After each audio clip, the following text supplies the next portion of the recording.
بسم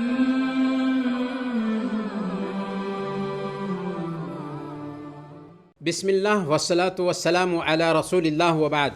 پیارے بھائیوں اور دینی بہنوں، السلام علیکم ورحمۃ اللہ وبرکاتہ. ہذا طریقی، مائی پاتھ، میرا راستہ کے اس کورس میں آپ سب کا استقبال ہے. اور آج ہم پڑھنے والے ہیں محمد الرسول اللہ. محمد صلی اللہ علیہ وسلم اللہ کے رسول ہیں، یعنی کلمہ شہادت کا دوسرا حصہ. محمد الرسول اللہ کا مطلب کیا ہوتا ہے، محمد الرسول اللہ کی مانگ کیا ہے، اور محمد الرسول اللہ کی کیا کیا شرطیں ہیں، ان کو آج کے درس میں ہم جاننے کی کوشش کریں گے انشاءاللہ. محمد الرسول اللہ کا ارتھ ہوتا ہے یہ پختہ یقین رکھنا،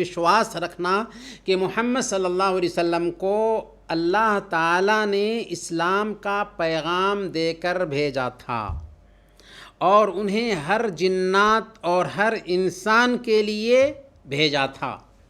اس بات پر یقین رکھنا اور ان کی پیروی کرنا، ان کا انوسرن کرنا، ان سے محبت کرنا ضروری ہے، کیونکہ وہ اپنی مرضی سے کچھ بات نہیں کرتے تھے، بلکہ جو کچھ بھی بولتے تھے اللہ کی طرف سے وحی ہوتی تھی. وہ آخری رسول ہیں اور اللہ نے ان کو صرف مسلمانوں کے لیے نہیں بلکہ ساری دنیا کے لیے دیالوتا بنا کر بھیجا تھا. تو جو آدمی اللہ کی الوہیت کا اقرار کرتا ہے اس کے لیے ضروری ہو جاتا ہے کہ وہ محمد صلی اللہ علیہ وسلم کی رسالت کو بھی مانے. لیکن محمد صلی اللہ علیہ وسلم کی رسالت کی مانگ کیا ہے، اس کا تقاضا کیا ہے، محمد صلی اللہ علیہ وسلم کی رسالت کو ماننے میں کیا کیا چیزیں آ جاتی ہیں، ان کو ہم جانیں گے. تو ان میں سب سے پہلے نمبر پر محمد صلی اللہ علیہ وسلم پر ایمان لایا جائے. کسی بھی انسان کا ایمان اس وقت تک صحیح نہیں ہو سکتا جب تک کہ وہ محمد صلی اللہ علیہ وسلم پر بھی ایمان نہ لے آئے.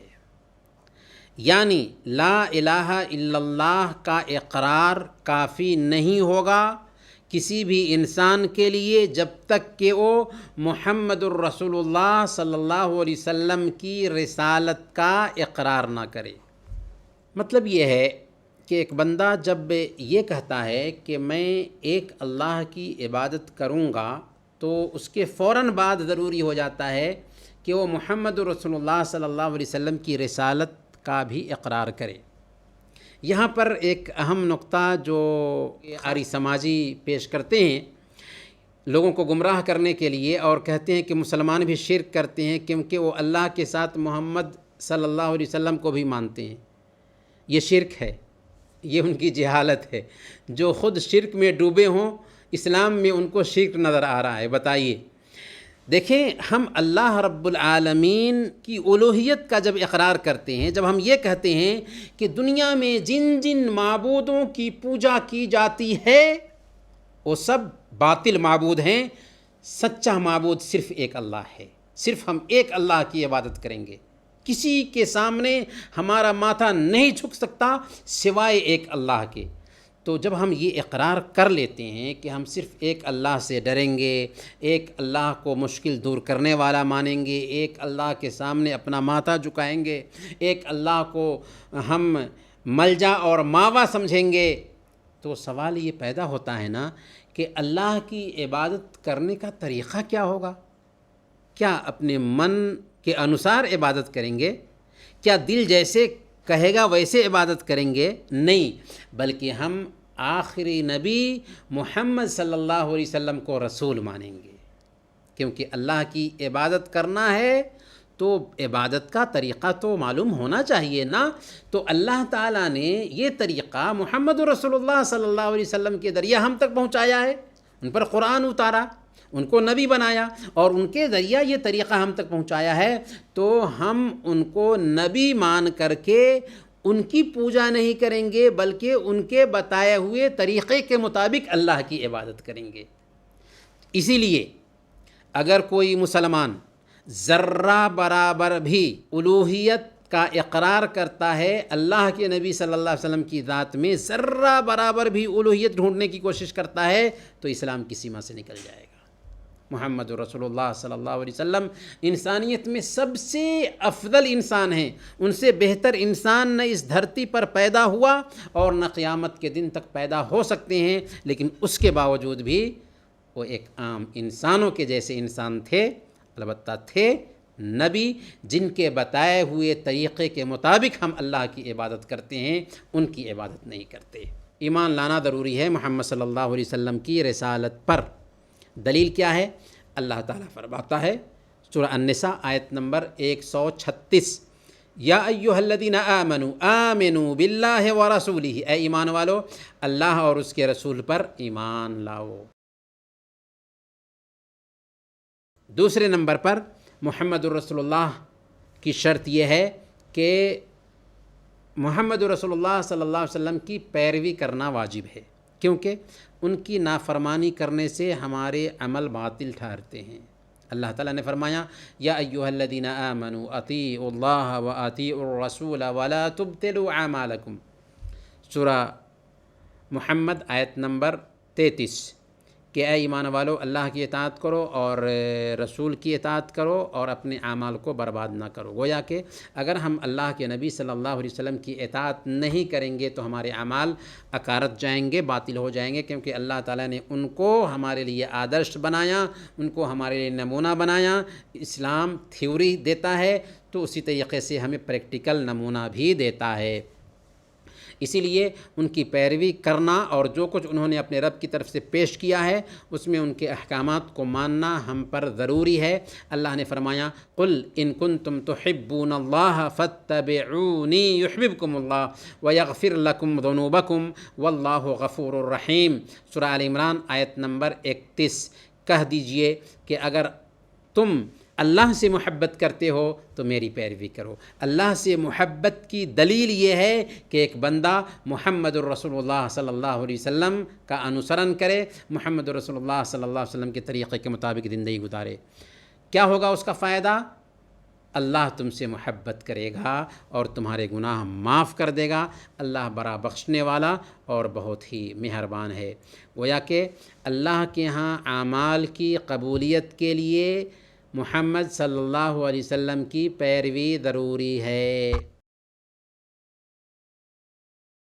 تیسری شرط، ان سے محبت کرنا ضروری ہے، کیونکہ اللہ کے نبی صلی اللہ علیہ وسلم نے صحیح بخاری کی روایت کے مطابق بیان فرمایا لا یؤمن احدکم حتی اکون احب الیہ من والدہ وولدہ والناس اجمعین، تم میں سے ایک آدمی اس وقت تک ایمان والا نہیں ہو سکتا جب تک کہ میں اس کی نظر میں اس کے باپ، اس کے بیٹے اور تمام لوگوں سے زیادہ محبوب نہ ہو جاؤں۔ صحیح بخاری ہی کی روایت ہے، ایک دن کی بات ہے، حضرت عمر فاروق رضی اللہ تعالیٰ عنہ اللہ کے نبی صلی اللہ علیہ وسلم کے ساتھ چل رہے تھے کہ حضرت عمر فاروق رضی اللہ تعالیٰ عنہ نے کہا کہ یا رسول اللہ مجھے آپ سے محبت ہے ساری چیزوں سے زیادہ سوائے میری جان کے۔ اللہ کے نبی صلی اللہ علیہ وسلم نے جب سنا تو کہا کہ ابھی بھی ایمان مکمل نہیں ہوا۔ انہوں نے کہا کہ یا رسول اللہ اب مجھے آپ سے میری جان سے بھی زیادہ محبت ہے۔ تب اللہ کے نبی صلی اللہ علیہ وسلم نے فرمایا الآن یا عمر، اب بات بنی ہے اے عمر۔ تو اللہ کے نبی صلی اللہ علیہ وسلم سے تمام لوگوں یہاں تک کہ اپنی جان سے بھی زیادہ ہمیں محبت ہونی چاہیے، کیونکہ انہی کے ذریعہ ہمیں یہ دین ملا جس دین پر چل کر کے ہم نجات پا سکتے ہیں۔ کسی بھی شخص کا ایمان اس وقت تک مکمل نہیں ہو سکتا جب تک کہ وہ آپ صلی اللہ علیہ وسلم سے اپنی دولت، اپنے املاک، جائیداد اور اپنے پریوار سے زیادہ محبت نہ کرے، ان کی عزت نہ کرے، ہر مخلوق کی بات پر ان کی بات کو پراتھمکتا نہ دے، ان کی سنت کا احترام نہ کرے اور ان سے، ان کے صحابہ اور ان کے پریوار سے محبت نہ کرے۔ چوتھے نمبر پر محمد رسول اللہ کی یہ شرط ہے کہ یہ عقیدہ رکھا جائے کہ محمد صلی اللہ علیہ وسلم گناہوں سے پاک تھے، معصوم تھے۔ اللہ کے نبی صلی اللہ علیہ وسلم بالکل پاک اور گناہوں سے معصوم تھے۔ رسول چونکہ اپنے قول اور فعل، اپنی کتھنی اور کرنی میں لوگوں کے لیے آدرش ہوتے ہیں تاکہ لوگ ان کے ویکتتو اور سندیش کو، ان کی شخصیت اور ان کے پیغام کو اپنائیں۔ اسی لیے وہ ہر پرکار کے آروپ سے، ہر پرکار کی کمیوں سے، دوش سے مکت ہوتے ہیں۔ اللہ کے نبی صلی اللہ علیہ وسلم نے خود بیان فرمایا اپنے بارے میں کہ میں اہل جاہلیت یعنی اگیانتا کال کے لوگ جو کچھ بھی کرتے تھے، میں نے کبھی بھی ان میں سے کسی کام کا ارادہ نہیں کیا۔ گویا کہ اللہ کے نبی صلی اللہ علیہ وسلم ہر پرکار کے برے کاموں سے دور تھے، اور رسول اللہ صلی اللہ علیہ وسلم اپنی طرف سے کچھ بھی نہیں پیش کرتے تھے، بلکہ جو کچھ بھی بولتے تھے اللہ کی طرف سے ہوتا تھا۔ تو اللہ کی بات پیش کرنے میں بھی وہ معصوم تھے۔ اسی لیے اللہ تعالیٰ نے فرمایا سورہ النجم آیت نمبر 3 اور 4، وَمَا يَنْطِقُ عَنِ الْهَوَىٰ إِنْ هُوَ إِلَّا وَحْيٌ يُوحَىٰ، کہ وہ اپنی مرضی سے کچھ بات نہیں کرتے بلکہ یہ تو وحی ہے جو ان کے اوپر کی جاتی ہے۔ محمد رسول اللہ کی 5ویں شرط یہ ہے کہ آپ کی بعثت کے بعد یہ عقیدہ رکھا جائے کہ نبوت کا سلسلہ ختم کر دیا گیا، نبوت پر مہر لگا دی گئی، اب آپ کے بعد قیامت کے دن تک کوئی نبی نہیں آ سکتا، اور محمد صلی اللہ علیہ وسلم کے بعد اگر کوئی آدمی نبوت کا دعویٰ کرتا ہے، چاہے ذلی نبوت ہو یا بروزی نبوت ہو، وہ اصل میں جھوٹا ہے، کذاب ہے، جیسا کہ قادیان کا مرزا غلام احمد قادیانی ہے جو اپنے آپ کو نبی ہونے کا دعویٰ کیا تھا۔ وہ جھوٹا انسان ہے، قادیانیت جھوٹی تنظیم ہے۔ اللہ رب العالمین نے بیان فرمایا ما کان محمد ابا احد من رجالکم ولکن رسول اللہ وخاتم النبیین وکان اللہ بکل شیء علیما، سورۃ الاحزاب آیت نمبر 40، کہ محمد صلی اللہ علیہ وسلم تمہارے مردوں میں سے کسی کے باپ نہیں ہیں، بلکہ وہ کیا ہیں؟ وہ تو اللہ کے رسول اور آخری نبی ہیں، نبیوں کو ختم کرنے والے ہیں۔ اب ان کے بعد کوئی نبی نہیں آنے والا ہے، اور اللہ ہر چیز کا پورا علم رکھتا ہے۔ اس لیے آپ کا پیغام ہمیشہ رہنے والا ہے، اور آپ کی شریعت قیامت کے دن تک ہر انسان کے لیے، ہر جگہ کے لیے بالکل مکمل ہے، ماڈرن ہے، اپ ٹو ڈیٹ ہے۔ محمد الرسول اللہ کی 6ٹھی مانگ یہ ہے کہ یہ آستھا رکھا جائے، یہ عقیدہ رکھا جائے کہ محمد صلی اللہ علیہ وسلم کا سندیش ہر انسان اور ہر جنات کے لیے عام ہے۔ محمد صلی اللہ علیہ وسلم صرف عربوں کے لیے نہیں آئے، صرف مسلمانوں کے لیے نہیں آئے، بلکہ سارے انسان کے لیے اور سارے جنات کے لیے آئے ہیں۔ اللہ فرماتا ہے قرآن میں سورہ الاعراف آیت نمبر 158، قل یا ایھا الناس انی رسول اللہ الیکم جمیعا، کہہ دیجئے کہ اے لوگو میں تم سب کی طرف اللہ کا رسول بنا کر بھیجا گیا ہوں۔ اور اللہ تعالیٰ نے اسی طرح بیان فرمایا قل اوحی الی انہ استمع نفر من الجن فقالوا انا سمعنا قرآنا عجبا، کہ آپ فرما دیجئے کہ میری طرف وحی کی گئی ہے کہ جنوں کی ایک جماعت نے قرآن سنا، اور انہوں نے کیا کہا؟ انہوں نے کہا کہ ہم نے ایک عجیب قرآن سنا ہے، یہدی الی الرشد، جو سچائی کی طرف رہنمائی کرنے والی کتاب ہے، آمنا بہ، ہم اس پر ایمان لے آئے ہیں، ولن نشرک بربنا احدا، اور ہم اپنے رب کے ساتھ کسی کو شریک نہیں ٹھہرائیں گے۔ گویا کہ اسلام، قرآن، محمد صلی اللہ علیہ وسلم انسان کے لیے بھی اور جنات کے لیے بھی ہے۔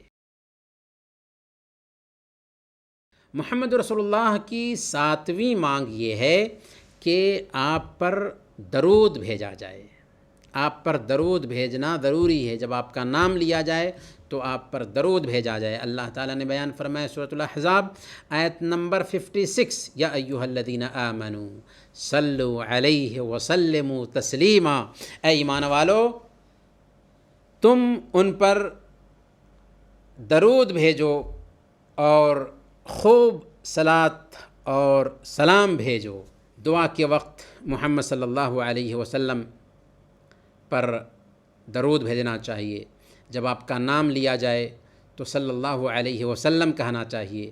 اور جب ہم اللہ کے نبی صلی اللہ علیہ وسلم پر درود بھیجتے ہیں تو اس کا مطلب کیا ہوتا ہے؟ اس کا مطلب یہ ہوتا ہے کہ آپ کے لیے برکت کی دعا کی جائے، اور یہ کہ اللہ تعالیٰ آپ کا آخرت میں مقام اور مرتبہ بلند فرمائے، آپ کی اہمیت بڑھا دے. اور اللہ کے نبی صلی اللہ علیہ وسلم نے اپنی امت کو سکھایا کہ وہ اللہ کے نبی صلی اللہ علیہ وسلم پر درود کیسے بھیجیں، وہ طریقہ بھی بتا دیا. چنانچہ صحیح بخاری اور صحیح مسلم میں اللہ کے نبی صلی اللہ علیہ وسلم نے ہمیں درود بھیجنے کا طریقہ بتایا کہ یوں درود بھیجا کرو: اللہم صلی علی محمد وعلی آل محمد کما صلیت علی ابراہیم وعلی آل ابراہیم انک حمید مجید. اللہم بارک علی محمد وعلی آل محمد کما بارکت علی ابراہیم وعلی آل ابراہیم انک حمید مجید. اے اللہ، محمد صلی اللہ علیہ وسلم پر اور محمد صلی اللہ علیہ وسلم کے پریوار پر دیا فرما، جیسا کہ تو نے ابراہیم علیہ السلام اور ان کے پریوار پر دیا اتارا. بے شک تو تعریف کے قابل اور بزرگ ہے. اے اللہ تعالی، محمد صلی اللہ علیہ وسلم پر اور محمد صلی اللہ علیہ وسلم کے پریوار پر برکت اتار، جیسا کہ تو نے ابراہیم علیہ السلام پر اور ابراہیم علیہ السلام کے پریوار پر برکت اتاری تھی. بے شک تو تعریف کے قابل اور بزرگ ہے. یہ ہے درود بھیجنے کا مسنون طریقہ. اس کے ساتھ ساتھ اگر ہم پیارے نبی صلی اللہ علیہ وسلم کا نام سنتے ہیں تو کیا کہیں گے؟ صلی اللہ علیہ وسلم، صلی اللہ علیہ وسلم. محمد رسول اللہ کی 8ویں مانگ یہ ہے کہ یہ مانا جائے کہ آپ نے مکمل پیغام پہنچا دیا. اللہ تعالیٰ نے آپ کو جو پیغام دیا تھا اسلام کی شکل میں، آپ نے اس کو پہنچانے میں کسی طرح کی کمی نہیں کی، اور مکمل طریقے سے وہ دین و شریعت انسانوں تک پہنچا دی. پوری امت اس بات پر سہمت ہے کہ آپ نے پیغام پہنچانے کا حق ادا کر دیا اور رتی برابر بھی اس میں کمی نہیں چھوڑی. اللہ کے نبی صلی اللہ علیہ وسلم نے مسند احمد کی روایت کے مطابق بیان فرمایا: لقد ترکتکم علی مثل البیضاء لیلها کنہارها لا یزیغ عنہا الا ہالک، کہ میں نے تمہیں ایسے راستے پر چھوڑا ہے جس کی رات بھی دن کے جیسے، بالکل روشن ہے، بالکل صاف ہے، بالکل شفاف یہ راستہ ہے. اس راستے میں کس طرح کی کجی نہیں، بالکل واضح ہے، اس کو سمجھنا آسان ہے، اس پر چلنا آسان ہے، اس کو زندگی میں اتارنا آسان ہے. اس کی رات بھی دن کے جیسے ہے. جو بھی اس سے پیٹھ پھیرے گا، کجی اختیار کرے گا، وہ گمراہ ہو جائے گا. یعنی آپ نے دین اور دنیا کے بارے میں جو بھی ضرورتیں ہو سکتی تھیں سب کچھ بتا دیا. چنانچہ قرآن اور حدیث میں ہر چیز کی رہنمائی موجود ہے. اور آج نئے نئے جو مسائل پیدا ہوتے ہیں ان کا حل بھی قرآن اور حدیث میں موجود ہے، کیونکہ وہ اشارے مل جاتے ہیں جن کی روشنی میں ہم ان نئے مسائل کا بھی سمادھان اور حل جان لیتے ہیں. محمد رسول اللہ کی 9ویں مانگ یہ ہے کہ آپ صلی اللہ علیہ وسلم کی ذات کو بڑھا چڑھا کر پیش نہ کیا جائے، اور آپ کی شان کو باقی رکھتے ہوئے آپ کے مقام اور مرتبہ کو پہچانا جائے، لیکن غلو نہ کیا جائے آپ کی ذات میں. آپ کی سیرت کو جانیں، آپ کے حسب و نسب کو جانیں، آپ کے پوتر ونش کو جانیں، اللہ کے پاس آپ کے مقام اور مرتبہ کو جانیں. آپ اللہ کے بندے اور اس کے رسول ہیں، اسے جانیں. اس کی مخلوق میں سب سے بہتر ہیں. اللہ کے دوست، اونچے اخلاق اور اچھے آچرن کے مالک ہیں، بہترین نبی اور رسولوں کے سردار ہیں، سب سے زیادہ اللہ کا ڈر رکھنے والے اور سب سے زیادہ متقی اور پرہیزگار ہیں۔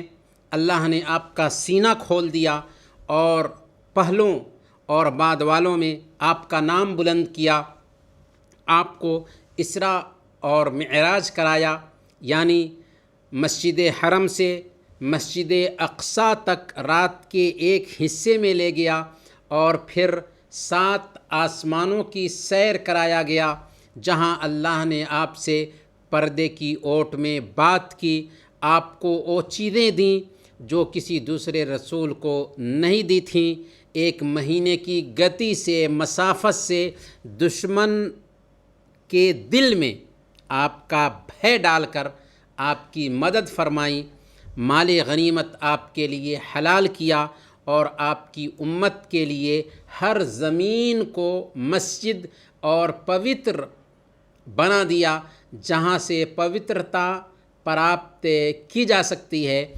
آپ حمد کے جھنڈا، حوض کوثر اور مقام محمود کے مالک ہیں۔ اللہ نے آپ کو نہر کوثر بھی دیا ہے، آپ کے اگلے پچھلے سارے پاپ چھما کر دیے گئے ہیں، آپ کی امت ساری امتوں میں سب سے افضل امت ہے، آپ سب سے پہلے جنت میں داخل ہوں گے۔ آپ کی کتاب یعنی قرآن کریم اللہ کی تمام کتابوں میں آج اکیلی سرکشت اور آتھینٹک کتاب ہے۔ آپ کی شریعت ان تمام شریعتوں کو منسوخ کر چکی ہے جو آپ سے پہلے نبیوں کے ذریعہ آئی تھیں، اور آپ آدم کی اولاد کے نائک اور سردار ہیں۔ قیامت کے دن سب سے پہلے آپ ہی کی قبر پھٹے گی اور آپ ہی سب سے پہلے اپنی قبر سے نکلیں گے۔ آپ پہلے سفارش کرنے والے انسان ہیں، جن کی سب سے پہلے سفارش سنی بھی جائے گی، قبول بھی کی جائے گی۔ ہر نبی اور رسول سے پہلے آپ جنت میں داخل ہونے والے ہیں، گویا کہ سب سے پہلے آپ ہی جنت میں بھی داخل ہوں گے۔ جنت میں آپ کا مقام بھی سب سے اونچا ہوگا، آپ کے مقام سے اوپر کسی کا مقام نہیں ہوگا۔ اللہ اور اس کے فرشتے آپ پر درود بھیجتے ہیں، اور اللہ نے ہمیں بھی حکم دیا ہے کہ ہم ان پر درود بھیجیں۔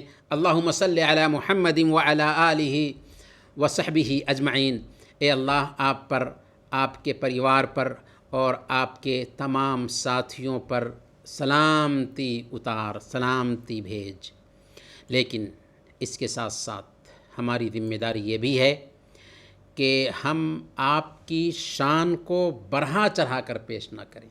ہم یہ مانیں کہ محمد صلی اللہ علیہ وسلم انسانیت میں سب سے افضل ہیں، ان سے بہتر انسان نہ اس دھرتی پر پیدا ہوا اور نہ قیامت کے دن تک پیدا ہو سکتا ہے، لیکن اس کے باوجود آپ کی ذات میں ہم غلو نہ کریں، ان کو ان کے مقام اور مرتبہ سے اوپر نہ کریں جو مقام اور مرتبہ اللہ تعالیٰ نے ان کو دیا ہے۔ اسی میں ان کی عزت ہے اور اسی میں ان کا مقام ہے، کیونکہ یہ اللہ رب العالمین کا اپمان ہوگا اور نبی صلی اللہ علیہ وسلم کے ساتھ بھی بے ادبی ہوگی، کیونکہ ہم ان کو وہاں لے جا رہے ہیں جہاں پر اللہ رب العالمین نے رکھنے کے لیے نہیں کہا، اور خود اللہ کے نبی صلی اللہ علیہ وسلم نے ہمیں منع کیا ہے۔ چنانچہ صحیح بخاری کی روایت ہے، اللہ کے نبی صلی اللہ علیہ وسلم نے ارشاد فرمایا، لا تطعونی کما اطرت النصارى ابن مریم فإنما أنا عبد فقولوا عبد اللہ ورسولہ۔ میری شان میں غلو مت کرنا، یعنی مجھے بڑھا چڑھا کر مت پیش کرنا، جیسا کہ عیسائیوں نے عیسیٰ علیہ السلام کی شان میں غلو کیا۔ میں اللہ کا بندہ اور اس کا رسول ہوں، لہذا مجھے اللہ کا بندہ اور اس کا رسول کہنا۔ رسول انسان ہوتے ہیں، ہماری طرح ہی وہ مٹی سے پیدا ہوتے ہیں۔ اللہ کے نبی صلی اللہ علیہ وسلم بھی عبداللہ اور آمنہ کے بطن سے پیدا ہوئے تھے، انہیں غیب کا علم نہیں تھا۔ اللہ تعالیٰ نے اپنے نبی سے کہلوایا۔ سورہ الکہف آیت نمبر 110، قل انما انا بشر مثلکم یوحی الی، آپ کہہ دیجئے کہ میں صرف تمہاری طرف بھیجا گیا ایک آدمی ہوں۔ ہاں، فرق یہ ہے کہ مجھ پر وحی بھیجی جاتی ہے۔ اگر آپ غیب جان رہے ہوتے، دیوار کی اوٹ میں کیا ہے اسے جان رہے ہوتے، تو آپ پر کسی طرح کی مصیبت نہیں آ سکتی تھی۔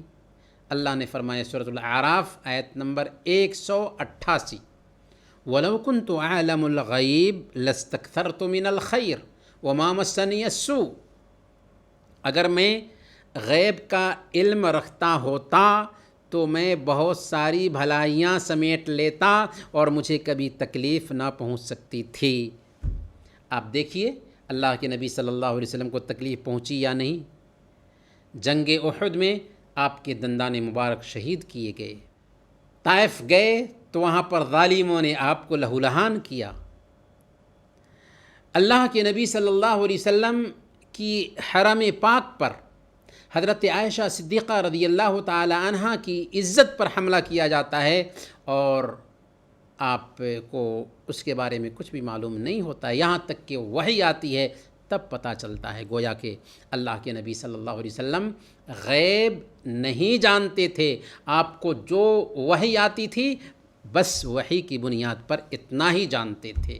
آپ کو غیب کا علم نہیں تھا، کیونکہ غیب صرف اللہ رب العالمین کے پاس ہے۔